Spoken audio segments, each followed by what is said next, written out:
Ես հիշում եմ ես գնում եմ մեքենայով քաղաք եւ մտածում էի, ես այսքան հաճախ երբեք չեմ օգտագործել մինչեւ այս։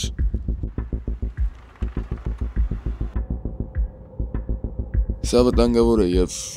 ես ռեաբիլիտացիայի պես ինչ-որ բանի կարիք ունեի։ Ես մեկա գնացի տեղ։ Ինչ-որ մեկը պատրաստել էր թմրանյութը իմ փոխարեն եւ նա ինձ հարցրեց, թե այս քանակությունը ինձ համար նորմալ է։ Եվ այն իրոք շատ էր, բայց ես մեկը ասացի, այո, եւ վերցրեցի եւ օգտագործեցի այն եւ մի քանի վայրկյանի ընթացքում ես գետնին էի։ Ես չափազանցրել էի եւ ես էի ընտրել, որ այս ինձ հետ պատահ էր։ Եվ հետևանքները այն էին, որ ես չգիտեի ոչ մի բան, ինչ կատարվել էր, որովհետև ես չեմ հիշում ոչ մի բան։ Ես չգիտեմ ինչպես ուրիշ ձև այդ նկարագրել։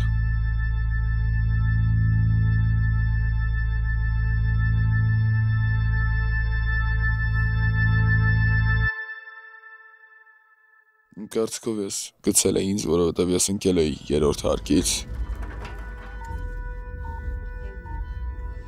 Ես կոտրել էի իմ տազը եւ իմ ձեռքը,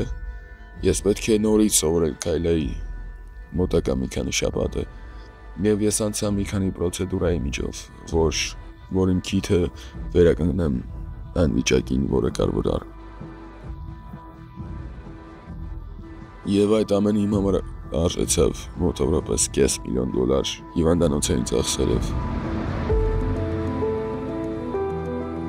Ես գնում էի 12 քայլի հանդիպումներին 6 տարի նախքան այս ամենը կատարվեց։ Եվ երբ սկսեցի գնալ ավելի հաճախ, ես հասկացա, որ իմ կյանքը սկսում էր վերականգնվել։ Եվ ես արդեն գիտեմ ինչքան կարևոր է իմ համար կիսվել ուրիշ մարդկանց հետ։ Ես գնում եմ ամեն շաբաթ, ես արդեն կարող եմ ղեկավարել հանդիպումները։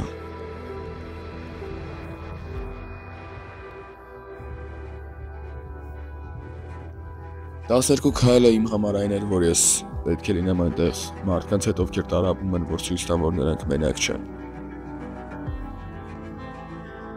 Որտեվ կար իմ կյանքում կետ, որ ես մտածում եմ, որ ես մենակ եմ ու ես չեմ կարող լինել ներված։ 12 քայլը ինձ օգնեց հասկանալ, որ ես ոչ միայն կախվածություն ունեմ, այլ նաև ես Աստծո որդի եմ։ Դա շատ կարևոր գիտելիք իմ համար, որտեվ ես վաստակել եմ այն։ Եվ այդ է պատճառը, ինչու ես իմ համար այդքան կարևոր կիսել այս ուղերձը ուրիշների հետ։